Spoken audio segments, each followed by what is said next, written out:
2026 ఆంగ్ల నూతన సంవత్సరంలో అఖండ రాజయోగం పొందబోతున్నటువంటి రెండవ రాశి వృషభ రాశి.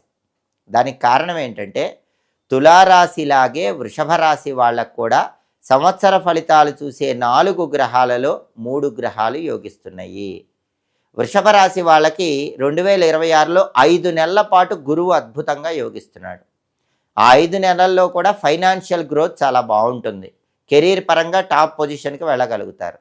అలాగే వృషభ రాశి వాళ్ళకి ప్రధానంగా రాహు బ్రహ్మాండంగా యోగిస్తున్నాడు. 10వ ఇంట్లో రాహు సంచారం వల్ల అబ్రాడ్ వెళ్ళి ఎక్సలెంట్గా సక్సెస్ అయ్యే యోగం వృషభ రాశి వాళ్ళకు ఉంది.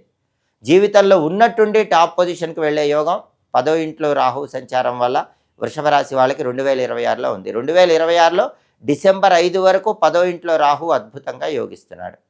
అలాగే సంవత్సరం మొత్తం కూడా జనవరి నుంచి డిసెంబర్ వరకు శనీశ్వరుడు విశేషంగా యోగిస్తున్నాడు. శని సంవత్సరం అంతా కూడా వృషభ రాశి వాళ్ళకి 11వ స్థానంలో యోగిస్తున్నాడు.